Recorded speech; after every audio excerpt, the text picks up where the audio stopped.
आज हम school management committee यानी कि विद्यालय प्रबंधन समिति एसएमसी के बारे में पढ़ेंगे। आरटीआई 2009 की धारा 21 के तहत प्रत्येक विद्यालय का संचालन करने के लिए एक विद्यालय प्रबंधन समिति का गठन किया जाएगा।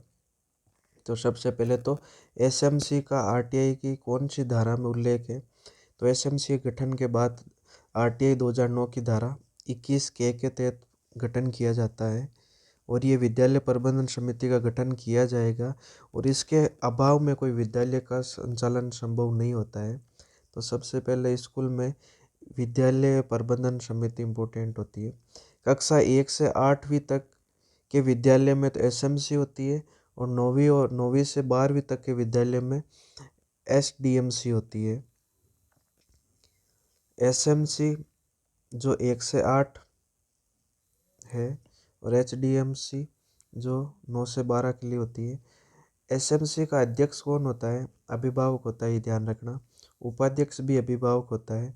सचिव हेडमास्टर होता है, यानी कि सचिव कौन होता है? हेडमास्टर होता है। बाकी ये अध्यक्ष और उपाध्यक्ष दोनों कौन होते हैं? अभिभावक होते हैं। एसडीएमसी का अध्यक्ष ध्यान रखना, यहाँ पर एसडीएमसी का अध्यक्ष कौन होता है? तो यहाँ का अध्यक्ष हेडमास्टर होता है और सचिव होता है जो वरिष्ठ अध्यापक होता है सेकंड ग्रेड लेवल का।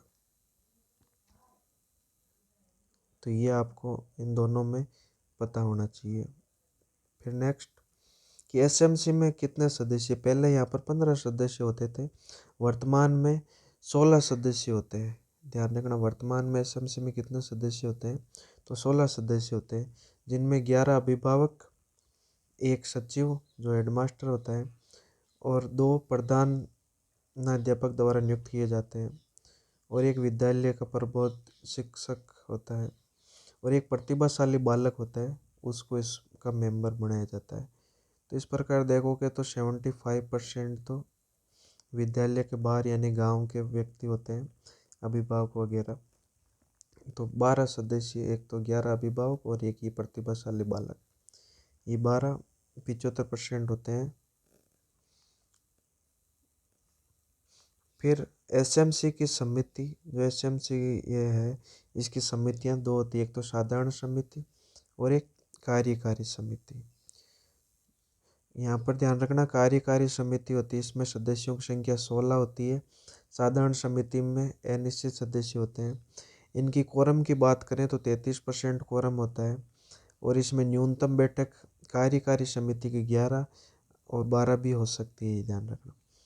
इनमें न्यूनतम कोरम यानी न्यूनतम बैठक तो 3 होती है और 4 बैठक हो सकती है। कोरम यहाँ पर 25% आवश्यक है। कोरम का मतलब इतने सदस्य उपस्थित होने चाहिए जो बैठक हो रही है। कार्यकारी समिति की कार्य क्या होता है? तो ये साधारण समिति द्वारा निर्मित विद्यालय विकास योजना का क्रियान्वयन कौन करती है? तो कार्यकारी समिति क्रियान्वयन करती है। साधारण समिति ये विद्यालय के, इसमें कौन कौन शामिल होते हैं? एक तो विद्यालय के सभी शिक्षक शामिल होते हैं, सभी छात्रों के अभिभावक शामिल होते हैं, आशा जो सहयोगिनी हैं वो भी शामिल होती है, आंगनबाड़ी कार्यकर्ता होते हैं वो भी शामिल होते हैं साधारण समिति में। इसका कार्य क्या है? तो इसका कार्य विद्यालय विकास योजना का निर्माण करना है और इसका क्रियान्वयन कौन करती है? तो कार्य समिति क्रियान्वयन करती है। फिर एसएमसी के कोष, तो एक तो परिचालन कोष होता है, एक विकास कोष होता है।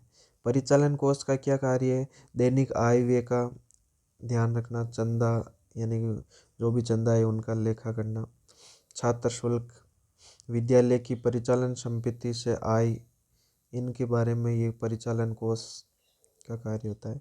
विकास कोष, इसका अनुदान राज्य सरकार द्वारा प्रदान की गई राशि, जो भी ये मिड डे मील योजना चलती है उसका, ये सम्स एसएस है, रमसा समसा, इनके बारे में ये कार्य कौन करते हैं? तो विकास कोष के द्वारा किया जाता है। फिर इम्पोर्टेंट फैक्ट कुछ कि एसएमसी है, इसके आय व्यय की जांच कौन कर सकता है, ये ऑडिट कौन करता है? तो ध्यान रखना, सहकारी समिति के द्वारा, ऑडिटर्स द्वारा की जाती है। सहकारी समिति के ऑडिटर्स द्वारा इसकी आय व्यय की जांच की जाती है। तो ये आय व्यय की जांच कौन कर सकता है? तो ध्यान रखना सहकारी समिति के ऑडिटर्स द्वारा की जाती है। एसएमसी का गठन करने के लिए 50% महिलाएं के पद होंगे, तो ध्यान रखना कितने परसेंट, 50% पद महिलाओं के होंगे एसएमसी में। एसएमसी की बैठकों का आयोजन 3 माह में एक बार अमावस्या को होता है, वर्ष में 3 बार कम से कम होता है और अधिकतम 4 बार हो सकता है। एसएमसी की बैठक का आयोजन होने से 4 दिन पूर्व सूचना देना आवश्यक होता है। अगर अति आवश्यक हो बैठक तो 2 दिन पूर्व सूचना देकर भी बैठक का आयोजन किया जा सकता है। एसएमसी की बैठक की गणपूर्ति या कोरम कह लो तो वो कितना 33% या 1/3 होना अति आवश्यक है। अन्यथा जो भी निर्णय लिया जाता है वो मान्य नहीं होगा, वो 7 दिन के भीतर भीतर पुनः बैठक का आयोजन करना पड़ेगा। फिर एसएमसी के कार्य क्या हैं? तो एसएमसी के कार्य एक तो विद्यालय विकास योजना का निर्माण करना एवं उसका क्रियान्वयन करना, अधिकम योग्य वातावरण का निर्माण करना, संस्थागत नियोजन को मजबूत करना, विद्यालय में लोकतांत्रिक वातावरण का निर्माण करना, क्रियात्मक अनुसंधान करना। ये ध्यान रखना क्रियात्मक अनुसंधान ये अलग से एक टॉपिक पूरा है, पढ़ेंगे। जन समुदाय को शिक्षा के प्रति जागरूक करना। और क्या कार्य है? एक अनामित बालकों की पहचान करना, शिक्षकों के उत्तरदायित्व की भावना का विकास करना, ड्रॉप आउट बालकों को पुनः नामांकित करना, जिन्होंने स्कूल पढ़ाई किए पूरी किए भी नहीं छोड़ दिए हैं उनको वापस पुनः नामांकित करना, विद्यालय के नामांकन में वृद्धि करना। ये एसएमसी के कार्य हैं। एक शैक्षणिक योजनाओं का क्रियान्वयन करना। एसएमसी के आय व्यय सचिव के नाम से किए जाएंगे, तो ध्यान रखना एसएमसी में जो आय और व्यय है ये किसके नाम से किए जाते हैं? सचिव के नाम से। और एसएमसी में सचिव कौन होता है? तो ध्यान रखना हेडमास्टर होता है।